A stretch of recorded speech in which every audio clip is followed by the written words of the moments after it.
Craftin, Priscilla here with a hopefully quick tutorial for you that I would continue our hardcover challenge February with another hardcover tutorial. So buckle up, grab some snacks, and let's jump into it. So my idea is to make a sort of tri-folding like book sort of deal. So I thought we would go through that really quick, and I'm going to make this one a speeded up tutorial so that you don't have to watch everything in excruciating detail. Plus, I haven't actually made one of these before, so no need to learn along with me. So I'm going to cut the music on and pop forward, and I will chime in with all the relevant information that you need to know as we go. So, let's start. Alright, so now I'm going to trim my chipboard pieces to size to build this cover. Those of you who might remember from watching my last cover tutorial, I'm going to cut these the same size as that one because I'm using digis from my store. So I'm going to cut my cover pieces to 5 3/4 by 8 3/4. And then I'm going to get 2 spine pieces. I'm going to cut those at 8 3/4 each. But also one spine piece is going to be 1 inch and the other one is going to be 1 3/8 inches. I'll put these measurements in the description box below, but really you can size this to your own cover. Just keep in mind that one of your spine pieces needs to be just a little bit bigger to give your book a little room to grow, but also to make sure that the top cover piece will lay really nicely on top of the regular cover piece without any without being askew or hanging off in weird ways. So now I'm going to make sure that all my pieces line up and are actually the same size and I didn't grievously mess up before I start. I'm also going to punch the camera because that's how we do. And once I was sure that all those pieces were aligned and properly sized, now I got some of this overly large packaging craft paper that I got that somebody actually used to wrap something and send to me, which was cool because I save all that stuff. And I'm going to glue down all the cover pieces to this craft paper. I'm going to be really thorough with how I glue it because I don't want there to be any pockets or air bubbles because I did crumple up that paper, so there is a likelihood of it trying to escape the chipboard. So I'm going to be super excessive with my glue. It's just regular Tombow Mono Liquid, whatever 12 names it has, glue. You can use any regular glue. It'll work just fine. It's paper to paper. And as you can see, I'm not going to be super precise with how I lay these down because each of these cover pieces are being assembled independently. But don't worry, the precision will return because my ruler makes an appearance later on in this video. My gosh, words are so hard. But I am going to make sure that as I'm gluing these down, I leave a gap, a pretty sizable gap. Let's say almost 2 inches, 1.5 to 2 inches, in between each of those pieces so that both sides can be covered because I want to completely wrap up my cover pieces with this craft paper. And then I'm just going to cut those out real quick. I thought it would be fun to try something I've never done before for the hardcover challenge because, like I said, if you have a little more experience, it might be a little fun to challenge yourself, not just by making a hardcover, but by doing something new or trying something different. So that's what I wanted to do myself, and I've never actually made a tri-fold, triple covered book, so I thought that would be interesting. And I'm not too worried about getting everything super perfect as I lay it down here because I'm going to do more stuff to the cover as I build the book. And so I'm not super particularly concerned about how it looks, just that it's done correctly. Plus I only need one side to look good. So here I'm going to trim up or cut out little notches, I guess you could say. Kind of like if you were mitering the edges for wrapping your cover in fabric or paper. Same concept here, same cuts even. It's just strange looking because it's still all one piece. And then I'm going to glue those down really well, making sure that any overhanging paper I glue to itself so I get a really nice clean edge. Since it is just regular craft packaging paper, I'm not too worried about the bulk because it's not thick at all. And I don't know what else to talk about here? I wanted to speed this up so it wouldn't be another hour-long tutorial, and it didn't take me an hour to make this. It probably took me about 45 minutes or so. Oh, well, I skipped ahead so you guys wouldn't have to watch me glue everything down. I forgot about that. So, after gluing all the craft paper down, my phone apparently froze. So, sorry about that. My phone is janky and I have to get it fixed. So it just stops occasionally. Probably going to happen a couple more times while we go. But I'm just going to cut out some regular, like, white paper to use sort of to add some more structural support, but also to be the gap, or to bridge the gap that I'm now creating because I'm assembling all my pieces independently in between my spines and my hardcover. I'm going to make sure that there's a considerable overhang, not super overhang, but just enough that I know that both pieces are being attached securely on either side. And then I'm just going to sort of coat the inside piece. You could cut out the same size piece of paper if you wanted to. I, for some reason, didn't feel like wasting this paper, even though I left this little piece to add to my scrap box, which is growing ridiculous at this point. It's totally not necessary. But what I'm going to do is go over these to make sure that all of those little overhanging edges are glued down. Like I said, I'm trying not to be super precise with this one, just because I don't want to intimidate anybody, mostly. But also because I didn't want to drive myself crazy by trying to make sure everything was perfect for something I've never done before. You know, it's a little bit easier to be experimental if you don't spend so much time on something, because then you're not mad about time wasted. It's just time that you spent learning.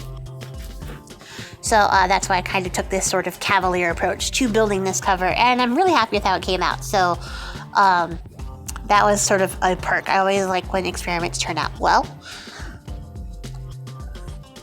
So yeah, I'm going to glue these down, buff up the edges so I make sure that I still have a really nice looking spine at the end of all this. If you leave a larger overhang, this wouldn't be necessarily as much of an issue. But because I didn't, I had to go back and make sure I did this step. And then after that, I have this excessive amount of fabric, which I'm going to struggle trying to get into a workable position because I was too lazy to cut a piece off of for these purposes. So here's where you can see I'm struggling with my spatial reasoning, trying to see if I can make it work. I do. And then I'm going to wait 12 years for the little bit of Fabri-Tac I have left in this bottle to come down. And then I'm going to adhere the spines to this fabric.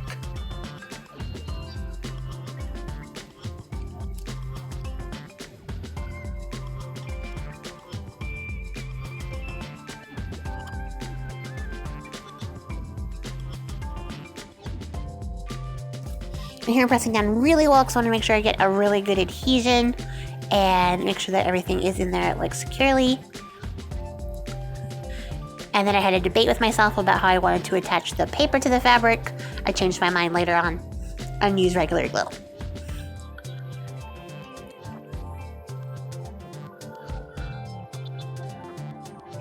Like I said, not being super perfect, I want to make sure that I leave enough fabric on the bottom to cover any overhanging bits of spine,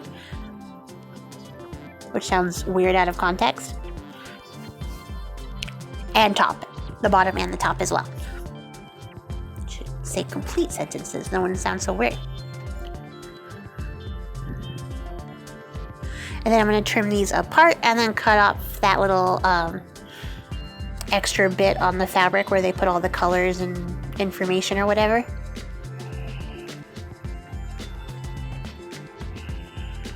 And here I'm going to just making sure that my tops and bottoms are folded over nicely, and then I'm going to go back and talk to myself, because that's really who I'm talking to right now, about how the spine looks and making sure that everything folds over nicely and cleanly and I get a good fold. And then here I'm just going to use some regular glue to attach the fabric to the rest of the paper, because this part's not actually going to show as much. It's actually going to be glued into the book via the covers.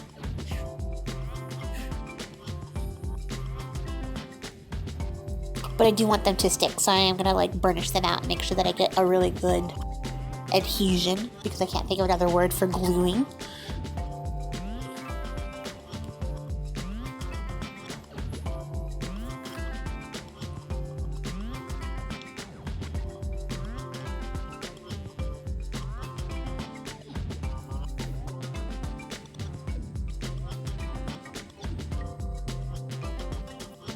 And then it's moments like these where I debate why I didn't go to 2.5 times speed and only went double speed. But I guess it's good. You guys can see what's happening. So now that I have all of my pieces glued and ready to assemble, I'm going to do this sort of haphazard process, which I go into more detail in my suspended spine tutorial, which I don't remember the name of now that I'm doing the voiceover, which I will link below. It's also in the hardcover playlist. If you want a more thorough tutorial or explanation on how this works, I'm doing the same sort of process here, and you guys can check that out. And now pretty much what I'm doing is lining up the spine and the cover, making sure that there's a gap in between so that I get a nice bit of flexion in my cover. And then I'm going to stick those pieces down and then get the second cover and do the same thing. And notice all the edges are open because once they're stuck together, I am going to fold up the tops and the bottoms and make it all come together pretty.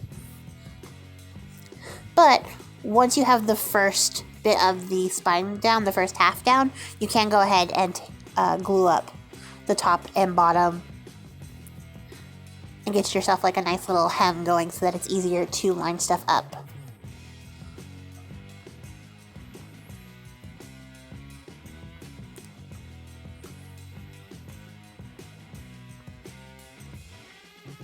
So here I'm just lining it up. I do use my fingers to like sort of push down on the like cover and spine piece so that I make sure that like everything is getting really flush with the ruler edge so that I know that I'm getting the straightest edge possible.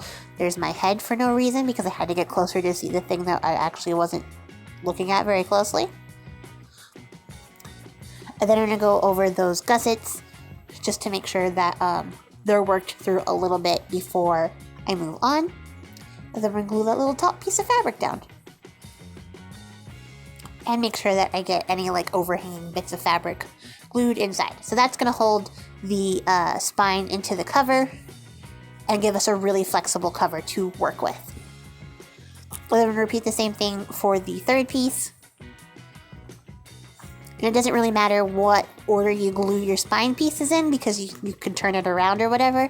But do be aware if you have directional fabric, that you have them both facing the same direction. And I guess if you have directional fabric, it kind of matters which one you put it in. Which order you put it in. So do your smallest one first. I think that's what I did here. Yes.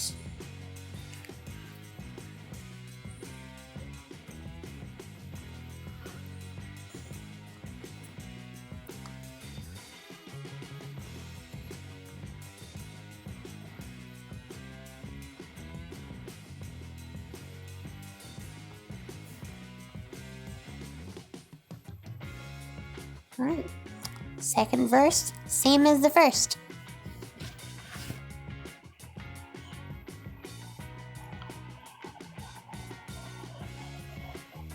And this is where like having a really long like straight edge would really help out, because then you can make sure that you were like super aligned from front to back. Mine came out really straight, but I definitely was thinking I needed a bigger ruler as I was going. Not essential. That was just me.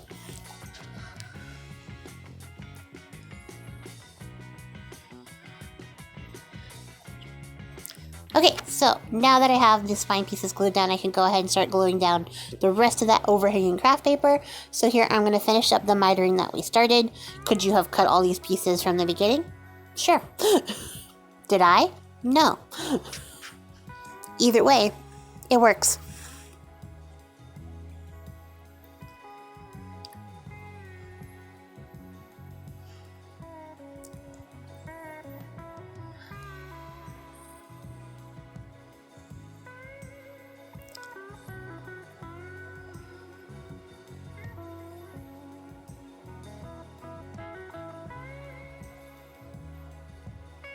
And like I said, I'm not too worried with how this is going to look out because I am going to line the inside with paper. I'm going to do a hidden stitch binding on these, so that's going to get glued in and cover up a lot of this inside, but I'm probably also going to cover up the inside cover unless I change my mind with sheets of paper as well. So most of what you're seeing now isn't really going to show in the final product. Here's where it's going to get a little bit weird because instead of cutting off the corner completely, you're just going to cut out the rest of that notch. So you're cutting a little triangle out essentially. And then you can decide whether or not you want to cut out anything that might be hanging into the spine or the gussets. It might bulk up your spine depending on what sort of material you use to cover your cover pieces. If you're using fabric, I definitely wouldn't recommend having any overhang into the spine, especially the gusset part, because that's going to affect how it folds. But like I said, I'm using this packaging paper to cover mine, so it's really thin paper and it's not going to do anything more than just add a little more structural support. But what I am going to realize after I glue this down is that I should have trimmed up the other side where I cut really lazily because that's going to hang over the front of the book and I don't like how that looks at all.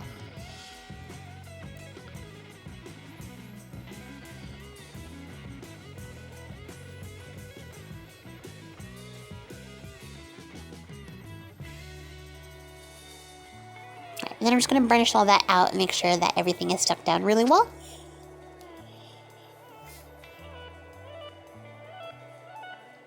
And it's going to be the same process for the rest of it.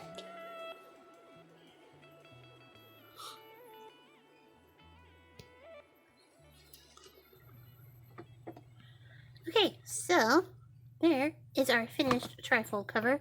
Of course, it isn't finished because I still have some more stuff to do to it, like fill it, but as you guys can see, it was relatively easy to build. It was a lot like the suspended stitched in cover that I did before, so I will definitely link that tutorial below, especially if you want something more in depth and a little more explanation behind it. But of course, I'm going to finish this off. This is not even close to done. I'm going to do a hidden stitch or hidden seam binding on this so you won't see through this, but I'm really happy with how this came out. The smaller edge will be the inside edge, and then since there is about a 3/8 of an inch like extra, that'll go over the top really nice, and then when this gets filled up there will be room for it to grow, and also like the top will still be able to cover it, and then whatever I do to the inside part right here will still have space here. So the only thing left to do is add a closure. I'm thinking like a wraparound closure will be really nice with this, so I will punch an eyelet through here and add probably some sari silk just to wrap around and tie through there, so I have to be aware of that or mindful of it when I am decorating my cover. And that's it. I will pop on here with the finished product as soon as it is done. If you have not guessed already, the finished book here will be the prize for the hardcover, or for the Show Me Your Hardcover challenge, along with a couple other goodies. I'm thinking some free digi-kits and maybe something else. Maybe like a custom kit. We'll see. But yeah, that's going to be it for me. We hit 1,000 subscribers. I haven't made an official announcement yet, but super stoked for that. Thank you guys all for hanging in there. And thank you so much for hanging out, watching this tutorial. As always, I appreciate your faces, and I will catch you all in the next one. Till next time, happy crafting. Bye.